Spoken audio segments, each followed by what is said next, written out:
Lors des premières assises de Africa Mining Indaba, une conférence qui se tient chaque année à Cape Town, en Afrique du Sud, et qui réunit principalement les entreprises minières et les gouvernements pour discuter des questions de développement de l'industrie minière africaine, la société civile et les communautés minières avaient été exclus. Certains sujets cruciaux tels que les impacts souvent catastrophiques des activités minières sur les personnes et l'environnement, ainsi que l'inclusion et le développement des communautés minières avaient été négligés. Les groupes de la société civile s'étaient donc résolus de créer en 2009 le Alternative Mining Indaba, AMI en sigle, pour pouvoir discuter des questions non incluses à l'ordre du jour. Cette conférence se tient désormais chaque année à Cape Town, en marge de Africa Mining Indaba, auquel elle soumet un mémorandum reprenant les recommandations de ces assises. La stratégie de AMI étant d'encourager chaque pays à organiser sa propre conférence au niveau national et provincial, le Southern Africa Resource Watch, SARWA en sigle, avait organisé le tout premier Alternative Mining Indaba de la République démocratique du Congo, AMI RDC en sigle, en 2017, avec le souci d'offrir un cadre public aux parties prenantes du secteur minier de la RDC pour traiter des sujets dominants du secteur en vue de son amélioration. Ce cadre multipartite facilitant des débats ouverts et sincères entre les parties prenantes issues de la société civile, des communautés minières, des entreprises minières, du gouvernement, du Parlement et autres institutions publiques est devenu désormais un important événement annuel du secteur minier congolais. Son format, légèrement différent de ceux des autres pays, s'est avéré efficace, car tous les partenaires se retrouvent à la même table, au même moment, et les avancées sont considérables. Cette année, la conférence se tient sous un thème particulier basé sur l'actualité du secteur minier congolais. Le programme subdivisé en sous-thèmes permet des débats enrichissants en plénière comme en atelier,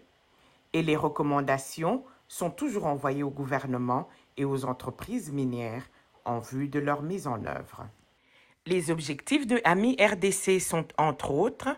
de fournir un cadre de discussion à toutes les parties prenantes dans le but d'élaborer des principes de pratique de la bonne gouvernance pour les réformes politiques et législatives, ainsi que d'identifier les différents défis de gouvernance des ressources minières et de cohabitation entre les entreprises et les communautés affectées par les activités minières.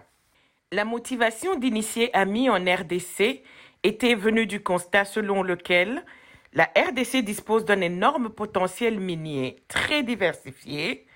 mais ses revenus ne sont pas équitablement distribués sur l'ensemble du territoire. Le secteur minier ayant longtemps été géré sans législation, la promulgation du Code minier en 2002 avait considérablement boosté la recherche géologique et minière et attiré de nombreux investisseurs. Elle n'a malheureusement pas permis à l'État congolais de tirer suffisamment profit de l'exploitation intense de ses ressources minérales, d'autant plus que cette exploitation est principalement réalisée par le secteur privé, alors que les sociétés minières publiques n'ont pas les capacités techniques et financières requises pour être compétitives dans le secteur. C'est cela qui a poussé le gouvernement congolais à réviser le code minier en 2018. Malgré tout, les grands défis demeurent encore dans ce secteur qui est le poumon de l'économie congolaise. Local, AMI RDC 2017 avait connu la participation de plus de 200 personnes et les recommandations avaient été soumises sous forme de mémo au gouverneur de la province du Lualaba.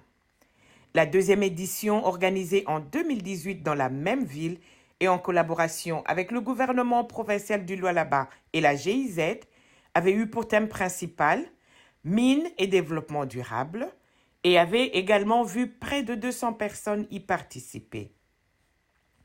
La troisième édition, quant à elle, avait eu lieu en 2019 à Kinshasa pour discuter de l'an 1 du Code minier, applications, défis et opportunités pour la République démocratique du Congo. La 4e édition, organisée en 2020 en partenariat avec la GIZ à Lubumbashi pendant la période de la pandémie de COVID-19 et dans le strict respect des mesures barrières, avait eu comme thème la gestion et les impacts de la redevance minière sur le développement des entités territoriales décentralisées. La 5e édition de AMI RDC, qui se tiendra du 27 au 28 octobre 2021 à l'hôtel Pullman de Kinshasa, aura comme thème la valorisation des ressources minérales en République démocratique du Congo, portée, défis et perspectives. Le choix de ce thème est motivé par le besoin de contribuer à la rectification du modèle de gestion des ressources minières tel qu'hérité de la colonisation et qui consiste à exporter les matières premières brutes sans valeur ajoutée. Pendant l'actuelle période de transition énergétique, la RDC se trouve être au centre de l'approvisionnement mondial des minerais stratégiques tels que le cobalt et le coltan, pour la technologie de pointe et dans la lutte contre le réchauffement climatique. Mais la RDC ne pourra pas bénéficier de ces ressources si elle continue à exporter ces minerais à l'état brut sans valeur ajoutée. Les participants à la conférence pourront ainsi échanger sur les opportunités que possède la RDC pour tirer suffisamment profit de ces ressources et en s'inspirant notamment des expériences des autres pays. Le travail de AMI RDC ne serait pas possible sans les partenaires qui soutiennent cette plateforme depuis son lancement en 2017, notamment la Fondation Open Society Initiative for Southern Africa, aussi ça en sigle, la GIZ, la Norwegian Church Aid, NCA en sigle, et le gouvernement provincial du Lualaba.